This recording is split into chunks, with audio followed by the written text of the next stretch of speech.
Olá a todos, eu me chamo João Neto e hoje eu vou falar sobre segmentação do mercado turístico.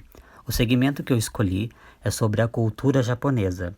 Eu vou falar especificamente aqui do estado de São Paulo. Coloquei para representar o bairro da Liberdade em São Paulo, que é um bairro japonês muito conhecido. Por que eu escolhi esse segmento? Porque eu acho que é um segmento promissor, tem público específico, é um nicho específico e é um segmento que eu não vejo as agências trabalharem muito, e nem grupos de excursões. Seria legal uma agência ou pessoas que fazem excursões pensando nesse público, que também existe. É um público forte, um público que ama a cultura japonesa, um público que ama a história. Acho que falta isso no mercado. Eu não vejo muito nas agências explorando esses lugares. Então, eu trouxe esse segmento que eu acho um segmento bacana e muito gostoso de trabalhar, de falar, que é a cultura japonesa. Aqui eu irei falar um pouco da história da imigração. O Brasil tem 1,5 milhão de cidadãos de origem japonesa, a primeira maior população japonesa e dependentes de japoneses fora do Japão é a cidade de São Paulo. Reúne grande parte desse contingente, daí a diversidade de lugares relacionado à cultura japonesa na cidade. Embaixo está representando um festival que acontece todo ano na cidade de São Paulo, que é o Festival do Japão. São 3 dias de festivais, tem shows, tem apresentações, mostra um pouco da culinária, é muito bacana. E ao lado vemos uma foto do bairro da Liberdade, incentivando as pessoas a conhecerem a cultura japonesa em São Paulo. São lugares cheios de histórias, curiosidades, entretenimento e que atraem grande número de visitantes. Alguns deles, inclusive, encontram em pontos importantes da cidade de São Paulo, como é o caso do Japan House, que está localizada na Avenida Paulista, e do pavilhão japonês no Parque do Ibirapuera, na Vila Mariana, e do Museu Histórico da Imigração Japonesa no Brasil, que está localizado na Liberdade. Então já dá para aproveitar e fazer 2 visitas de uma só vez, porque são muito próximos um dos outros. Que seria um exemplo de um pacote promissor, um roteiro que uma agência de viagem poderia estar explorando. Seguindo esse segmento, mirando nesse nicho de mercado, pensando nesse público, amantes da cultura japonesa. Então, aqui temos representando o bairro da Liberdade, região japonesa da cidade de São Paulo, com muitos restaurantes japoneses, lojas e galerias que tem nesse bairro da Liberdade. Tem também representando grandes eventos que acontecem todo ano, 2019, mas acontece todo ano. Vai acontecer também agora no ano de 2022, eu acho que vai ser em julho, 3 dias de festivais. E tem os locais, que eu trouxe o Japan House, que é bem conhecido em São Paulo. Então esse seria um pacote promissor que uma agência de viagem poderia estar trabalhando. Aqui eu vou falar um pouco da culinária. Eu coloquei aqui para representar um restaurante que é bastante conhecido em São Paulo, referência nesse nicho, que é o Naka. E também eu fiz uma pesquisa de mercado para identificar quem são esses consumidores, amantes da culinária japonesa, da cultura japonesa.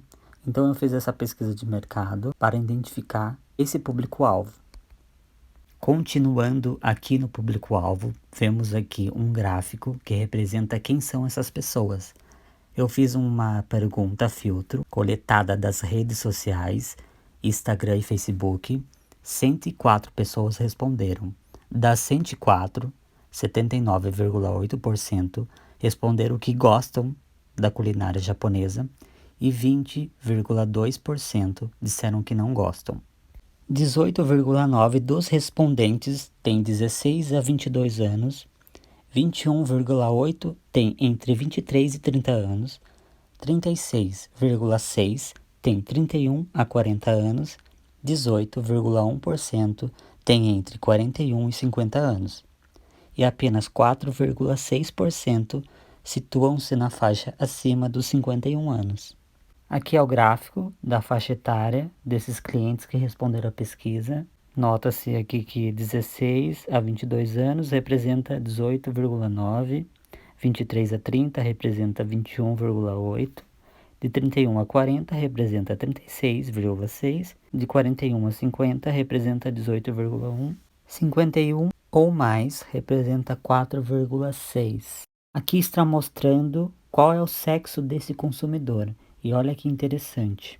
Nota-se pelo gráfico ao lado que 59,8% do total é do sexo feminino, seguido por 40,2% do sexo masculino. Aqui eu vou falar sobre os destinos.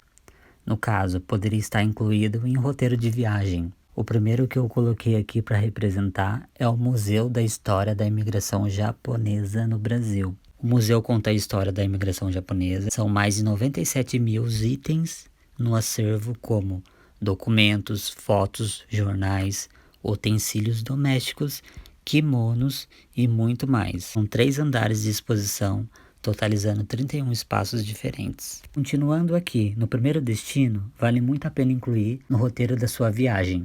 Lá funciona de terça a domingo, das 13h30 às 17 horas. As peças originais, conservação, descrição e iluminação estão bem feitas e a visita agrada a todos. Muitas referências à cultura japonesa se encontram nesse Museu da Imigração. Produtos cultivados nas fazendas e até mesmo as vestimentas. Vale a pena conhecer. O segundo destino que eu trouxe é a Livraria Sol. Pensando nesse nicho de mercado, nesse público que ama a cultura japonesa, esse é um lugar super interessante para se visitar. É uma das livrarias mais antigas do bairro da Liberdade, inaugurada em 1949. Ela é especializada em literatura oriental.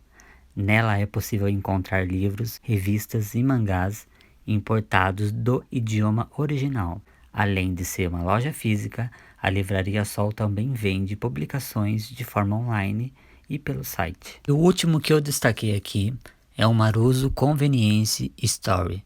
Lá tem produtos que dificilmente você vai encontrar em outros lugares, comidas e produtos importados do Japão.